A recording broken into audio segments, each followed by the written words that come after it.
Hi guys, welcome back. Hi guys, welcome back to my channel. Today I'm going to be talking about how to become a good suitemate, and just a little disclaimer before I start the video. By no means am I saying that I was a great suitemate. Like I know that I have my flaws too. I know that there were times where I probably bugged my suitemates or I annoyed them or whatever. And also I'm not saying that you have to follow these things. These are just things that I've experienced or I've noticed or have realized makes you a great suitemate. I just totally blanked out. So I'll just get into the video now. I think the number one thing is definitely communication. Definitely talk to your suitemates if something is going on or something's bothering you, something's bugging you. This is definitely something that I've learned over the years. There has been so many times. I'm not specifically talking about the suitemates that I have now. I'm just saying in general. So whenever I tell you guys a story, it doesn't mean it's not the suitemates that I'm living with now. Just keep that in mind. It's just in general that these past 4 years. Yeah, so there has been a lot of times where something bugged me and I just held it in. I held it in, didn't say a word, and that just kind of built up the tension and built up the awkwardness, and I just end up not talking to that suitemate ever again. And so I think that's very unhealthy when you're living with someone, because you have to see them every single day, and it's just best to have, even if you don't have a good relationship, it's best to just have an okay relationship where you guys can just say hi, bye, how are you, just normal conversation. So yeah, I think that's a big thing. Just be open about it if something's bothering you. And for me, a lot of times I don't feel comfortable confronting someone, so I like to just text it. But that's just my way of confronting someone. But obviously when you're confronting someone, make sure you're not make sure you're not trying to sound super mean to them too, because that's just gonna make the whole situation worse. So I think it's important that when you are talking to them or texting them, just somehow show that you're not hating them. I don't know if that makes sense. For an example, if someone someone was playing music very loud, you don't want to be hey, turn off the speaker, you're being hella loud, I'm trying to sleep. Instead approach them hey, is it okay if you turn on the music? I'm trying to sleep right now. I have a test tomorrow, I have work tomorrow, I have school tomorrow early in the morning, so could you just turn it down a little bit? That would be great. And I feel that's just a better way to approach a situation. That kind of moves on to another point where just if you're living with people, I think it's just best to keep the music down, because you never know if one of your suitemates is studying, or if she's, I don't know, maybe having a Zoom meeting, an important meeting, or whatever it may be. You just never know. So I think it's important to just be quiet, in general. I'm just saying to just be considerate of others.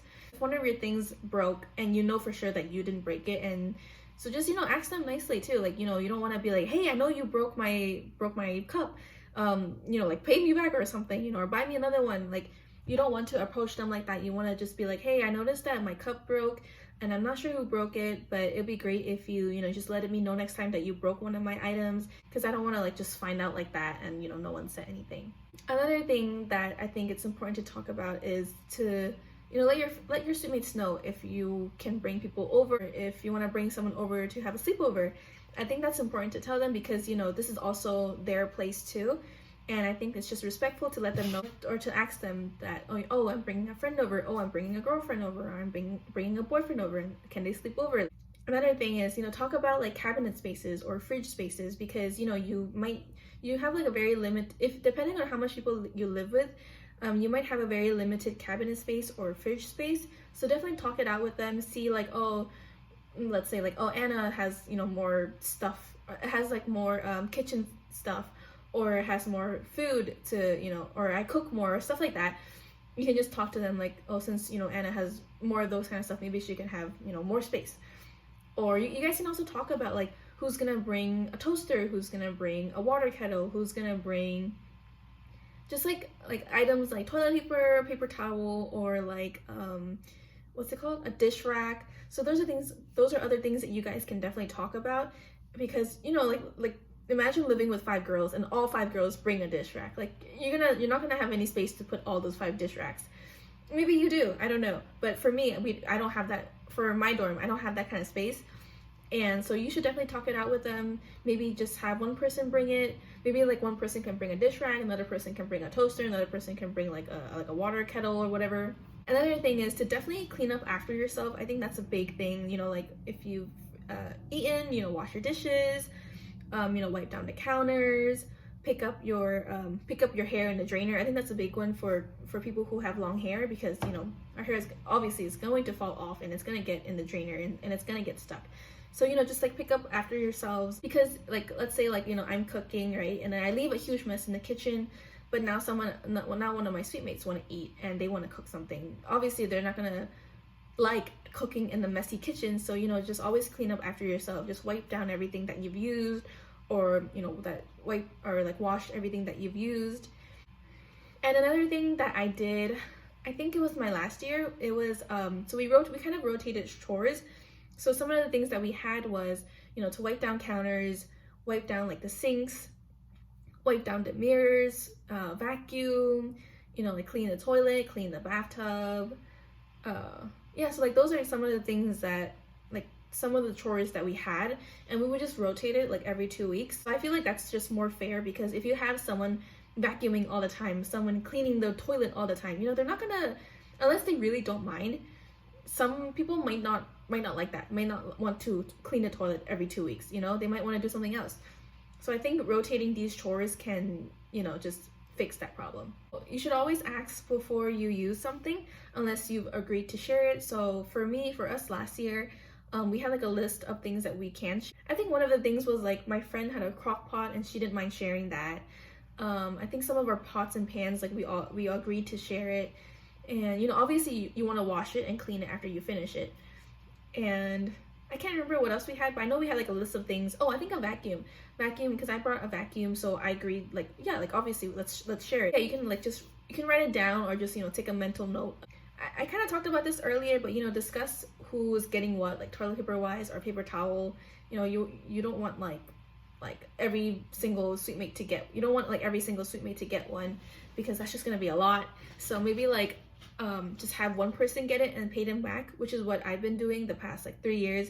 I would be the one getting like the paper towel or toilet paper from Costco, and then everyone would just like pay me back for it. And also like talk about if you want to be compensated, because last year I had some suite mates who would get cleaning supplies, and then I would ask them like, oh, like, you know, do you want us to pay you back for it? And then she would be like, no, it's okay, like she's cool with it. So you know, you should like talk about that too, because you know, some people might want to be compensated, but some people might not care to be compensated. And another thing is, you know, to always knock when you want to like enter a suite mate's room or something like that. You know, ask if I can come in. And I think that's everything that I've kind of like realized or took note of or noticed throughout these past 4 years of living in a dorm. Like I said in the beginning, like by no means I followed all of these rules, and was I a perfect suite mate? I know that I wasn't a perfect suite mate, and also by no means you have to follow all of these things that I just said. Everyone's different, you know, every person is different. Some people might like loud music, like maybe you might have suite mates and all of you might like loud music, so that might not be a problem for you guys, but it might be a problem for some of you guys. So you know, definitely just talk it out, if you know, if you can, or text it out or whatever it is. Yeah, so I think that's everything that I wanted to share with you guys. If you are going to be living with suite mates, or you are already living with suite mates, or going to live with suite mates, I don't know, but maybe some of these things might help you on how to become, I guess, a good suite mate. And I think that's it for my video. So don't forget to like, comment, share, and subscribe, and I'll see you guys in my next video. Bye!